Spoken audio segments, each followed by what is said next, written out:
Ya, ada dua hal yang berbeda. Pertama, siapa yang bersalah dalam konteks putusnya pipa. Kalau menurut saya itu ranah kepolisian, melakukan penyidikan dan sebagainya. Lalu di mana wilayah pertanggungjawaban Pertamina ketika dia tidak segera mampu melakukan identifikasi penyebabnya di mana dan minyak itu menjalar kemana-mana. Kalau tadi Bapak katakan bahwa teknologi itu belum dimiliki karena pipa itu 20 tahun yang lalu, pipanya bisa saja terpasang 20 tahun yang lalu.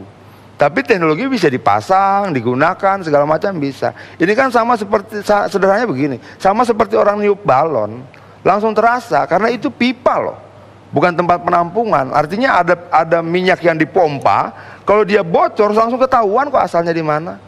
Itu loh. Nah maksud saya di situ dulu kesalahan Pertamina di mana dia harus bertanggung jawab. Saya tidak mau intervensi pada proses investigasi hukumnya tentang siapa pelaku putusnya pipa. Tapi dalam ruang itulah Pertamina harus bertanggung jawab dulu. Bertanggung jawab terhadap apa? Terhadap mereka, nelayan, terhadap korban, terhadap lingkungan. Tapi ketika kemudian proses hukumnya menentukan ada pelaku lain misalnya terlibat, lalu pembebanan tanggung jawab itu dibagi terhadap pelaku lain ini, itu persoalan nanti. Tapi kan kita tidak mungkin menunggu penanganan korban itu setelah ketemunya proses hukum selesai. Tidak bisa. Kita tidak bilang pada nelayan lapar dulu ya sebentar ya. Ini belum ketemu pelakunya, nggak bisa. Gitu loh. Nelayan lapar dulu ya. Kenapa? Prosesnya masih banding, masih kasasi, nggak bisa. Dalam konteks ini negara harus bertanggung jawab. Pertamina harus bertanggung jawab. Kasih dong. Jangan cuma sembako. Emang sembako nggak dimasak pakai gas? Gitu loh. Emang sembako tidak harus pakai piring tidak dicuci dengan sabun segala macam. Dan semua itu kan mereka hilang. Mereka tidak bisa beli sabun, mereka tidak bisa beli gas, mereka tidak bisa segala. Nah, dalam konteks itu jangan cuma sembako. Memberikan uang santunan 2,5 juta sampai 12 juta setengah terhadap korban yang meninggal, bagi saya itu minimnya respect Pertamina terhadap kemanusiaan.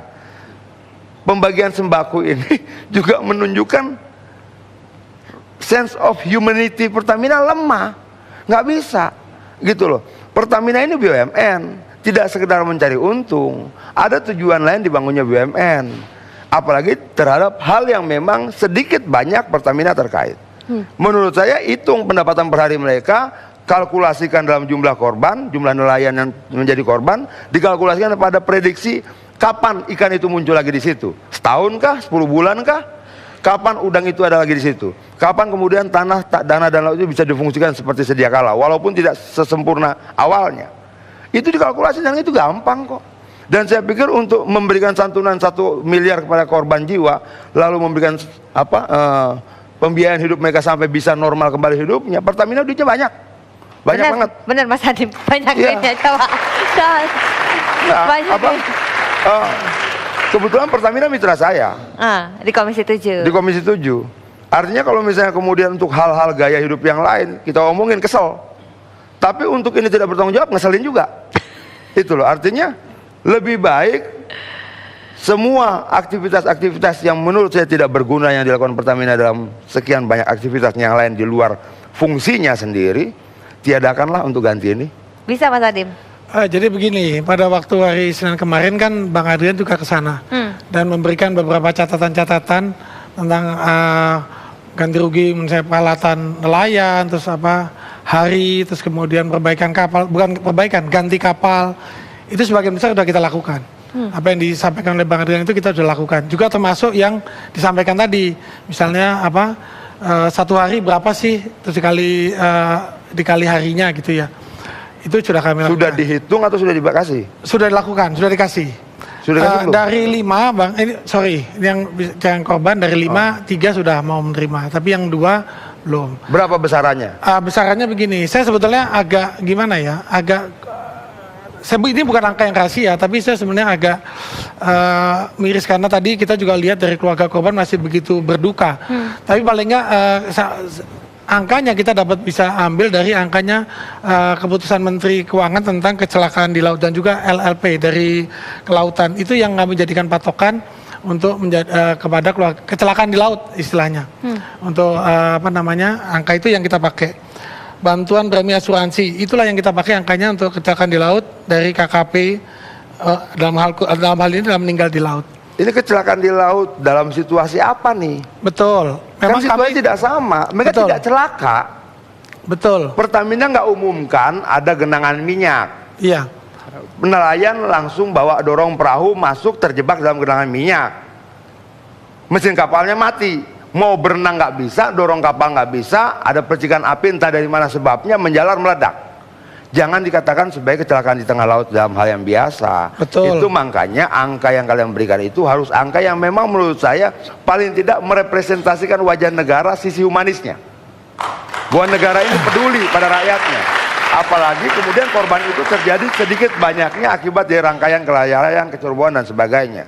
Nah, berapa gantinya? 100, 200? Jangan. Kasih 1 miliar cuma 5 orang kok. Itu loh. Iya. Untuk ini hitungnya tiap hari. Dan saya percaya, bentar dulu Mbak, nggak bakal miskin Pertamina. Kita punya hitungan duitnya juga kok. Silahkan, Ya, Mas jadi Adip. memang ini kan kondisinya kondisi musibah ya. Kita mesti ngambil angka yang udah sementara ini dulu aja. Kita ambil patokan yang ada, itu yang kita pakai. Itu yang pertama. Yang kedua yang terkait pada hari-hari pertama, bahwa mencari sumber ini di mana penjumbernya itu memang agak sulit karena pada waktu dites dan dicari ada bau itu kita lakukan patroli di sepanjang pantai. Kita lakukan ini dari mana pipa yang bocor. Kemudian diambillah sampel dan sampel itu begitu dites di lab yang keluar adalah MFO. Jadi sampai hari-hari pertama sampai dilakukan penyelaman barulah kita tahu bahwa ini adalah pipa yang minyak mentah yang bocor. Jadi memang dalam kondisi itu memang gimana ya, dalam kondisi tegang dan memang Pak. agak sulit itu menentukan. Secara itu. kasat mata sebenarnya bisa langsung dibedakan mana MFO dan bukan. Karena tingkat kekentalannya saja tidak sama. Artinya itu tidak butuh hasil lab yang ribet gitu loh. Kan saya bawa sampelnya. Saya minta teman-teman di Balikpapan cari sampelnya segala macam. Bahkan yang baru ditangani itu baru tumpahan minyak yang di atas. Sebagian itu kan mengendap ke bawah. Karena berat masanya berbeda dengan air. Itu kan belum diselesaikan juga. Jadi masih banyak nih kerjaan Pak Arliansyah. Tapi maksud saya begini Pak, saya tidak mengatakan 100% kesalahan Pertamina, tapi janganlah menutup-nutupi kesalahan itu jika memang kita terjadi. Itu loh. Baik. Ya, saya kira ini menarik. Saya bisa mengapresiasi argumen tadi bahwa respon langsung berapa jumlah orang dengan uang yang besar, saya kira perlu dilakukan dan itu mudah, sangat terukur, bisa cepat dilakukan. Tapi juga perlu hati-hati karena jangan sampai diskusi tentang kejadian ini yang berulang-ulang kali terjadi itu cuman dibatasi sesederhana itu. Argumen ekonomi yang saya ajukan sini sebetulnya sisi biaya, tapi bukan dalam ekonomi yang besar. Saya akan masuk ke biaya besar, tapi biaya ekonomi bagi poluternya, bagi pelakunya. Kita saya kira hargai prosesnya. Kalau itu terus-menerus murah atau bisa dibikin murah, Sesederhana. ya akan punya insentif untuk melakukan terus-menerus kegiatan itu. Pertamina misalnya di industri ini kan bukan baru kemarin gitu atau tahun lalu, itu sudah cukup lama. Dan tadi kedalaman pipa yang kurang dari 30 meter, masa sih lebih sulit dari teknologi bor yang menuju jantung bumi misalnya gitu ya. Jadi kelihatannya perlu argumen lebih meyakinkan gitu untuk lihat bahwa seperti itu persoalannya. Nah, di sisi yang lebih besar lagi saya kira tadi saya ingin ke Penajam Pasir Utama. Itu berbeda dengan Balikpapan karena perikanan tidak terlalu besar kontribusi bagi perekonomian daerahnya. Tapi mungkin kalau di Penajam Pasir Utara bisa 1/3 atau 1/5 dari perekonomiannya bergantung dari situ. Tadi rekan-rekan Walsi sudah menyebutkan tentang PP 46 tahun lalu yang sebetulnya merupakan building blocks untuk mencoba lihat neraca sumber daya alam ini. Berapa sedimentasi, kalau kita mau sedikit lebih maju, kita lihat neraca ekosistem, jasa ekosistem. Sehingga kejadian-kejadian ini atau kejadian lain kebakaran hutan, itu langsung terefleksikan di cara mereka melihat ekonomi dan kemudian merencanakan ekonomi. Jadi perdebatan yang kompleks ini nggak sekali lagi saya bisa pahami ditarik hanya orang per orang. Sekali lagi duka cita yang dalam untuk rekan-rekan yang kehilangan keluarga, tapi lebih kompleks dari itu seperti sampaikan, lebih besar. Jadi tidak, saya berbeda pendapat kalau ditarik hanya Bukan sederhana beda tadi. pendapat sebenarnya, ini cuma persoalan mana yang prioritas. Ya. Menurut saya korban jiwa prioritas pertama, korban hilangnya mata pencarian prioritas kedua. Bahwa selain itu masih akan ada pengusutan, penyidikan, investigasi, bla bla bla yang melibatkan banyak pihak yang lain, termasuk dari Kementerian Lingkungan Hidup. Karena saya tahu betul Bu Siti Nurbaya itu kalau persoalan ini dia cepat responnya. Saya pernah ada berapa kali peristiwa. Itu juga harus dibicarakan tapi nanti. Itu loh. Kenapa? Jangan sampai kemudian korban tidak kita urus karena kalkulasi ekonominya belum kelar gitu loh. Itu jalan aja, nggak masalah. Tapi korban jiwa ini makan hariannya, nasib anaknya harus kita hitung sekarang. Hasil kalkulasi kalian mungkin baru akan keluar sebulan 2 bulan ke depan.